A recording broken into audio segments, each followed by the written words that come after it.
Hello, I'm looking crazy because I'm hot, fire, mad, red. I just recapped the Love and Marriage of Huntsville, and I wasn't recording. I had no fucking. I was on mute.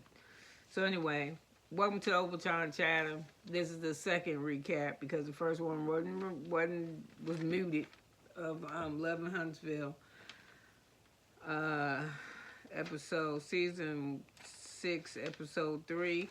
And it starts off with we looking at Martell. He's going to see the event place where his upscale magazine stuff is going to be revealed from. Um, the place ain't nothing spectacular about it. Just like to me, even when they take him to show, this is your private area. So if you need some time to step away from your event, that's just like the Walmart or Target employee room. You sit down between your breaks. It wasn't nothing special about that. And what else is there? Then we see Mel, and Mel at her house. She welcomed them in. She invited Tiffany. Who was she invited over? Tiffany, Miss Nell, and Kiki over because she didn't like how the tea party went. Nobody really liked how the tea party went except Kimmy. Um, Mel tells her it was a disaster. She needs the ladies to get along better. And she's going to make them get along today. So she's inviting these group of ladies over, but Tiffany don't know that her rival, which is Kiki, is coming. But anyway, they all there at the house. The lunch or dinner is not ready yet, so they're going to eat some Rotel and they're going to sit in the room and talk. And is Miss Nell there? Yeah, Miss Nell is there. And Tiffany said that she had an issue, and then Kiki said that she got an issue, and Kiki issue said that she wasn't listening. This time when she get with people, she's gonna breathe and she's gonna listen more than she talk. And so they started discussing, which is absolutely nothing. I don't even know why the hell that's a problem. And then Tiffany said, "Yeah, last night I didn't feel like he was listening, but now I feel like you're listening, and I think we made headway." And I'm saying to myself, "No, you didn't. It's something in there still sound like it's rotting in the cotton." So anyway, Mel asked if they're good, and they both confirmed that they're good, but I'm telling you that they ain't. So they see Tiffany by herself and just said, Mel's in an awfully good mood. It must be that she got a man or she pregnant. Either one of them, she got a glow to her. So anyway, next thing you know, we see Letitia and Kimmy and Storm, and they all meet to eat at the sushi place. And they asked how they thought the night went. And Kimmy said, I thought it was okay. I mean, the communication was a little rough. Letitia said she thought it was some bullshit because her and her husband went and had drinks after. And Stormy said she wished she would have joined him. She said, I just like to talk and just be myself and just communicate like regular and not have all this etiquette.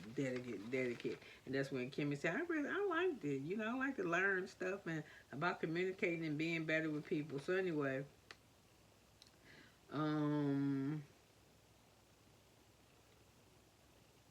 Stormy just said, I'm just tired of doing all this Mary Poppins bumping shit. I'm just ready to just be regular women and. So Stormy feel like her and Mel are cool because Letitia asked how they was. I think it was Kimmy. And Kimmy, like I said, like the tea party. So then Stormy bring up some weird shit because that's how I'm saying it ain't going to never end. Because Stormy going to bring up something that Tiffany said. Because Stormy says in her confession, I don't know if I really like Tiffany because Tiffany, she say this, but she do this. Because what she told me was that Letitia, she on Kiki about telling her business because she cousins, but she said she, whatever doing, Tiffany just running her damn mouth. And I'ma say it before, and I think I said it, she think because she pregnant that can't nobody punch her. I will punch that bitch in the face. I'm not hitting her baby. I punch the baby, punch her in the face. And of course, if she really love her baby like she said, well, she'll break the fall. So anyway, Letitia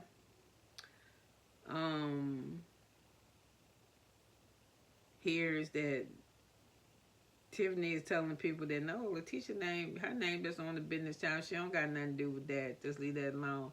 And then she said, child, you can't say nothing about her marriage because Kiki was like, oh, no, you got to stay away from there. You better not, I don't want to have this no discussion. You cannot discuss Letitia's marriage. What so happened is not to be discussed.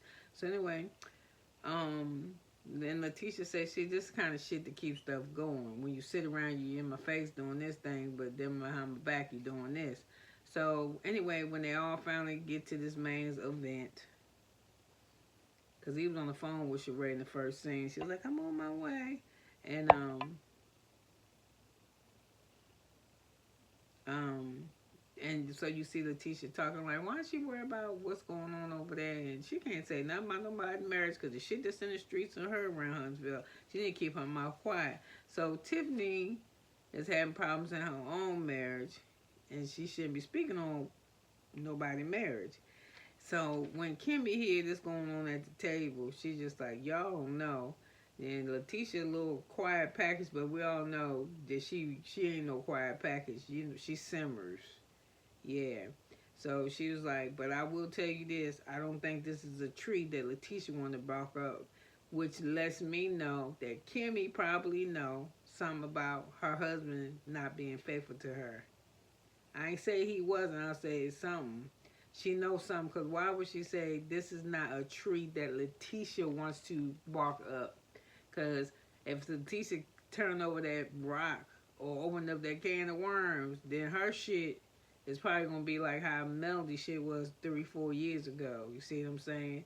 And Kimmy knows something because them two is brothers. She married, the brothers are married. They know each other, so she might want to leave that alone. Okay, so anyway, we at the event already, and it, like I said, it don't look like shit. I bet you ain't even no open bar. I bet you probably got a 2-drink minimum. They probably gave you like a ticket or something at the door. And Melanie ain't coming. Everybody knows she wasn't coming. But I don't really like how Kimmy and her husband was like, is Melanie coming? And they was kind of like laughing and shit, and I think that was kind of whack. So Stormy still is hesitant on Tiffany, but she over there stirring the pot with all them women together. Talking about because her and Kiki start arguing. Like I told you, her and Kiki shit wasn't over.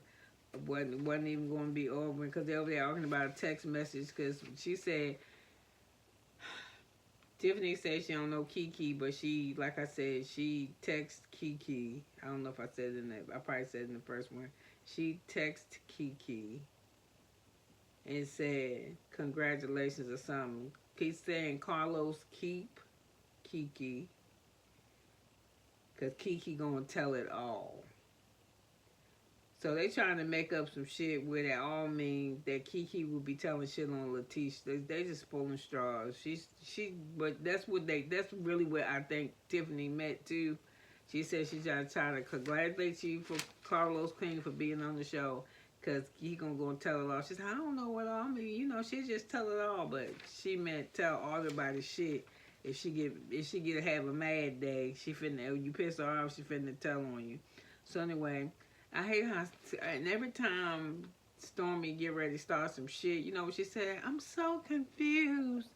I mean, I don't understand. I'm so confused. Come stop doing that shit. Just say what you gotta say, girl. Because you usually, after you say that so confused shit, you don't sound confused at all when you start talking. So anyway, I don't know if it was an IG mail comment, whatever it was over a year ago.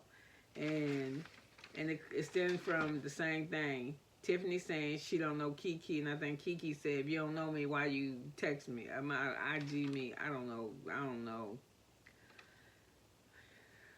So anyway, thank God Letitia said what she got to say about my business to Letitia. So she said, I'm over here because I want to know why you talking about my business. What's I got to do with you? She said, I want to know how come you're an owner and you got kicked out your own fucking office. How that happened? What part? That part. So and she's like, so Kiki said, it ain't none of your business. It's between her and her business partners. And then they started arguing again about some shit. And then Kiki said, you need to learn some lessons from me. And then I think I heard Tiffany call Kiki a bitch and say, bitch, I don't need to learn nothing from you. So anyway, Sheree and Martell come in. What is she wearing? I would be like, you're not picking up. When I picked her up, I hope that's why they was late. They would have been later because I'd be like, you look like Tusky Pinkadero from the fucking Grease. Can you please put something else on? Look, you see me with a tux on, and you represent me, and we're going together anyway. Kimmy and her husband said, well, Kimmy, he's scared to say it, but she said, they look like it's a planned date to me. Look like somebody getting paid. Look like that relationship fake as fuck. And it does, because when he got there, They say even the way they greet each other, same, but they never kiss on the lips. They always kiss on the cheek. And you know, when it's new, when it's hot, and it's pumped, you want to be on them lips, because I be on it. You understand me? We wouldn't be able to stay at no function long. Like when we came late, if it was me, we got there late because I don't live in town with him, and I just seen him, and I'm fucking him, and then we're going to the place, and then we're at the place, we're going to be looking, and we might get a little spot in that little privacy room back there, but for definitely if the event was a success, when we get back to the spot, we fucking again. So anyway, he get there with her, they not talking. He tell her, I gotta go say something to some people. And he just leave her. Nigga, that's your woman. She supposed to go with you. So anyway, she just digging her ponytail. She just standing there looking crazy. And that's what you get. You left her alone, Martell. She took her with you. And as soon as she seen her, that Tiffany girl was over there like a damn vulture. Yup, she circled around her and then sat her down, just start asking her all kinds of questions that ain't got shit to do with her. How you feel about being by the cheetah? And do you know Mel yet? And then she's saying shit like, you know, I gotta look out for Mel. You don't have to look out for Mel. You already done told us 3-4 scenes before this one that she glowing, and she glowing. Is that because she got a man, or she pregnant, or both? But we all know they don't got nothing to do with Martell, so why is you tripping?